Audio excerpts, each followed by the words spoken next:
my administration has for the last 2 years worked towards transforming the National Youth Service in terms of its institutional and legal frameworks to enhance its capacity in executing its mandate for the benefit of the youth of this country.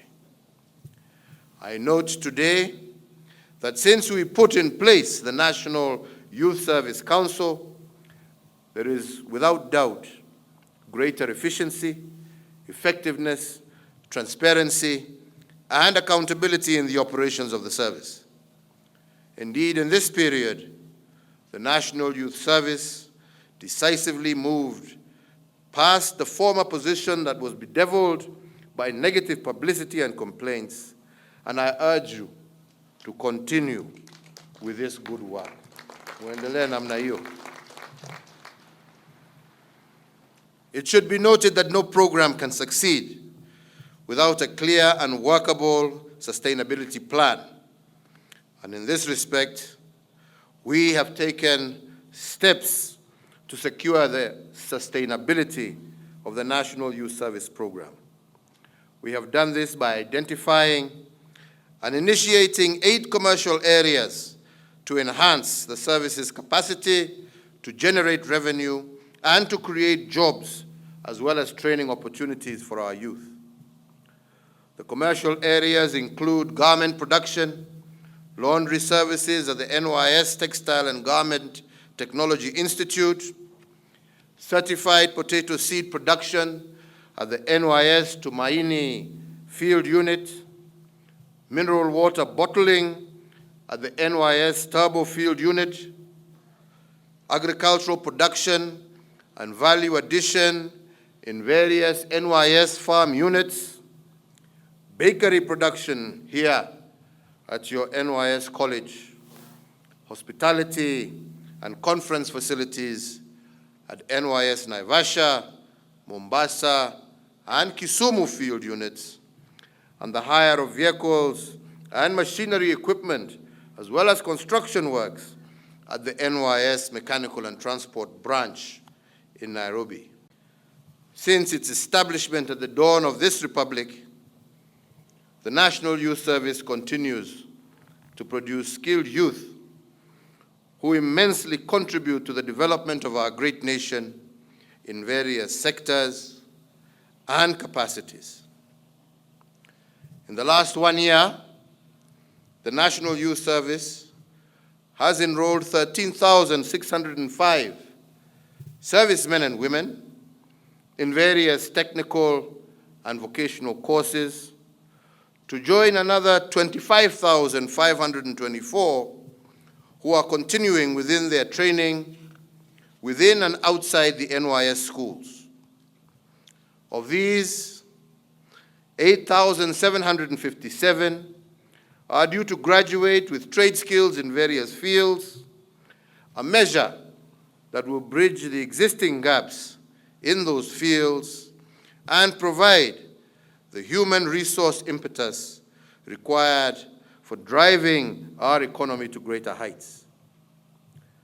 The National Youth Service Program has without doubt distinguished itself as being instrumental in elevating the prospects of many young Kenyans and also helping mold them into better citizens. NYS has given young Kenyans the skills and competencies for entrepreneurship and employment, in addition to inculcating the ethos of patriotism, loyalty, integrity, duty, and service to the nation that has made graduates better citizens. The government has found the NYS trained youth a vehicle and useful resource to fast-track the achievement of our national development agenda. In this respect, my administration has over the last 1 year engaged these young patriotic Kenyans in several transformative infrastructure projects. Among these are the rehabilitation of the Nairobi-Nyanyuki railway line, the ongoing Nairobi, Nakuru, Kisumu, Gilgil and Nyahururu railway lines, as well as the rehabilitation of the Kisumu port, as well as other ports around Lake Victoria. The National Youth Service men and women have also played a significant role in the desert locust control in various counties across the nation, supervision also of the National Hygiene Program, better known as Kazi Mtaani, and enforcement of containment measures against COVID-19, amongst other notable duties.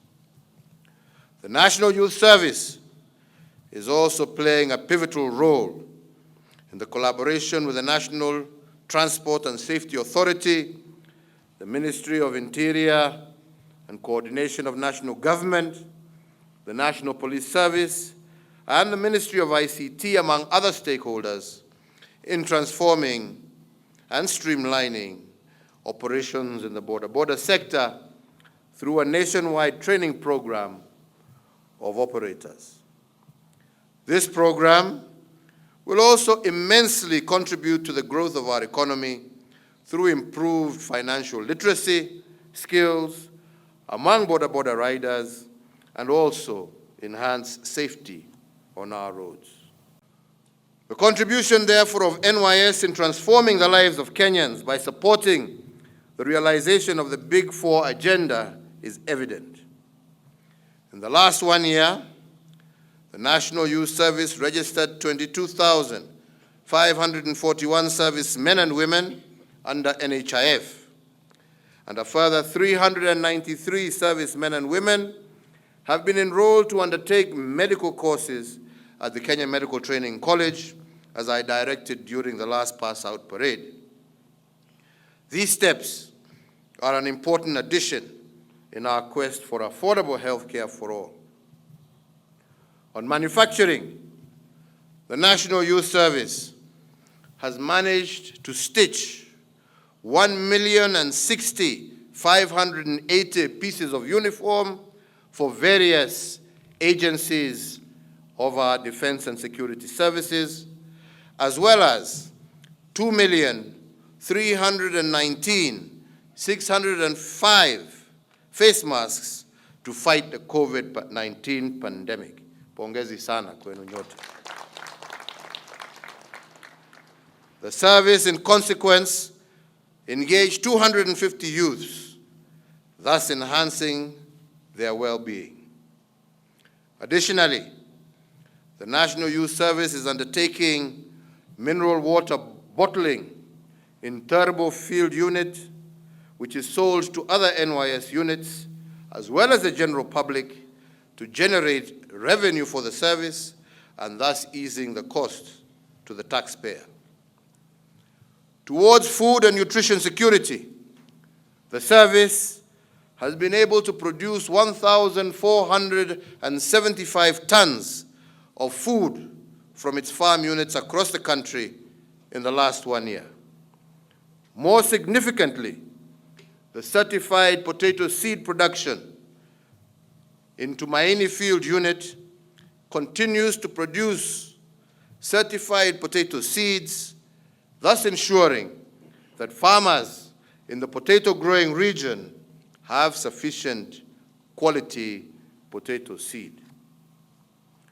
As a strategy to contributing towards achieving affordable housing, I also note with satisfaction that the NYS enrolled 5,000 servicemen and women to undertake courses in building trade, such as masonry, electric installation, plumbing, and fitting in the last 2 years.